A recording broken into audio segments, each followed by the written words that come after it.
बिस्मिल्लाहिर्रहमानिर्रहीम। मैं हूं Mohammad Rizwan, homeopath and clinical psychotherapist. आज हम बाईपोलर के मौजू पर बात करेंगे। बाईपोलर क्या है कि इसमें अलामात की दो मुख्तलिफ शिद्दतें होती हैं।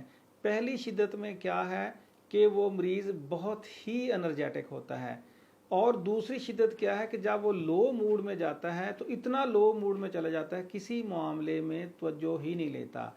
बाईपोलर में क्या है, जब मरीज़ जो उसकी शिद्दत वाली अलामात हैं हम उन्हें कहते हैं कि वो मेनिया स्टेज में है। मेनिया स्टेज में क्या होगा कि वो मरीज़ एनर्जेटिक होगा, बहुत ही एक्टिव होगा, बहुत बातें करेगा, अपने आप को सुपर हीरो समझेगा कि मैं बड़ा ही ताकतवर हूँ, बड़े ही बुलंदो बाग दावे करेगा, अपने आप को बड़ा ही मजबूत इंसान करेगा जाहिर। उसके साथ साथ बाज़ दफ़ा मैनिक स्टेज में जब बंदा मैनिया की हालत में होता है तो क्या करता है, बाज़ दफ़ा नबी होने का, वली होने का, या अल्लाह की तरफ से मेरे पास फरिश्ते आते हैं या इस तरह के पैगामात आते हैं, इस तरह के दावे भी कर देगा।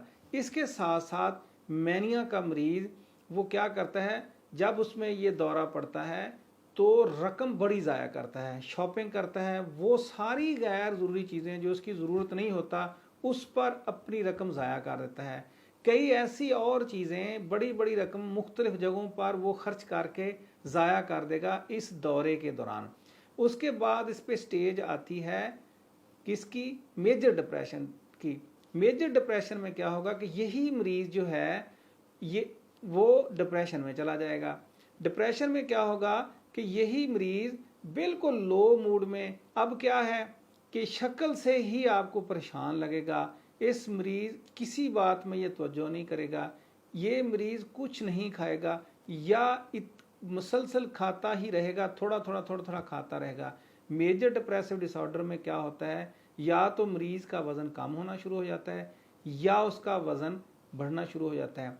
किसी बात में मेजर डिप्रेसिव का बंदा तवज्जो नहीं लेगा, किसी की बात का जवाब नहीं देगा, अपने आप को वर्थलेस समझेगा, मतलब कि मैं गैर ज़रूरी हूँ, मैं ऐसे ही दुनिया में पैदा हो गया हूँ, मेरी कोई ज़रूरत नहीं है, मैं अपने घर पर बोझ हूँ, मैं अपनी फैमिली पर बोझ हूँ। इसको मौत के ख्याल आएंगे फिर, और क्या होगा कि बाज़ दफ़ा इस मौत के ख्याल को इतना अपने ऊपर हावी करता है कि ख़ुदकुशी का सोचता है, और कई दफ़ा ये ख़ुदकुशी की कोशिश भी करता है। बाज़ दफ़ा डिप्रेशन के मरीज़ ख़ुदकुशी कर जाते हैं और लकीली बाज़ दफ़ा बच जाते हैं, या किसी ने देख लिया या उनकी वो जो कोशिश है कामयाब नहीं हुई, तो ये उनकी डिप्रेशन की स्टेज होगी। याद रखिए बाईपोलर की दो किस्में होती हैं। पहली किस्म को हम कहते हैं बाईपोलर 1। बाईपोलर 1 में क्या होता है कि ये जो हाई मूड, मसलन जिसमें वो बड़ी ही एनर्जी दिखा रहा है, बातें कर रहा है, बड़े बड़े बुलंदो बांग दावे कर रहा है, ये स्टेज मुसलसल 7 दिन से बड़ी ही हाई स्टेज में वो है। उसके बाद यही अलामत कुछ कम शिद्दत से हम कहेंगे कि हो गई हैं, तो जब बहुत ही एनर्जेटिक है हम कहते हैं कि ये हाइपरमेनिया में है। उसके बाद यही अलामत कम शिद्दत के साथ उसी मरीज़ में अगले 4 दिन पाई जाएं, यानी अलामत सारी हैं, शिद्दत कम है, तो हम कहते हैं कि ये मरीज़ हाइपोमैनिक में है। उसके बाद ये मरीज़ डिप्रेशन की स्टेज में चले गया, तो ऐसे मरीज़ को डिक्लेयर किया जाता है कि ये बाईपोलर 1 का मरीज़ है।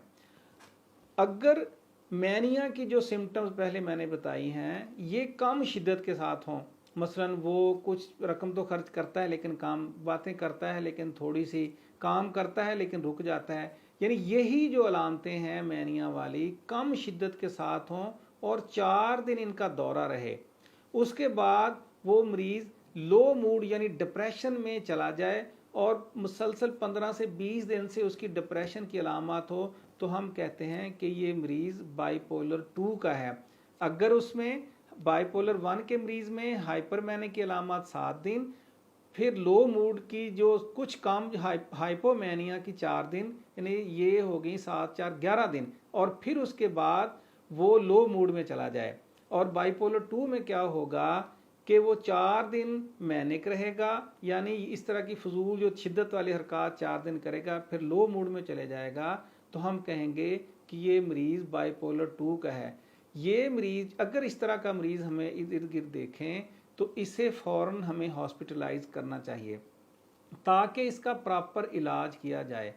और अगर आप मुख्तलिफ तरीका है इलाज अपना चुके हैं और वो दवाइयाँ खा के मरीज़ को फ़ायदा नहीं हो रहा, तो होम्योपैथी में भी इन मरीज़ों का इलाज मौजूद है। आप किसी ऐसा होम्योपैथ जो सिंगल रेमेडी प्रैक्टिस करता है, आप उससे रब्ता कीजिए और उसके इलाज उसका करवाइए। और इसके साथ साथ इन मरीज़ों को जब वो हाइपोमैनिया या मैनिया की सिम्टम्स निकल जाएं, डिप्रेशन में चले जाएं, तो साइकोथेरेपी की कुछ टेक्निक्स भी इन पर असरअंदाज होती हैं। इस तरीका है इलाज को अपनाने से ये होगा, अगर हम मरीज़ को दवाई देते हैं और साथ साइकोथेरेपी भी कराते हैं तो वो मुनासिब और अच्छी ज़िंदगी ये मरीज़ गुजार सकते हैं।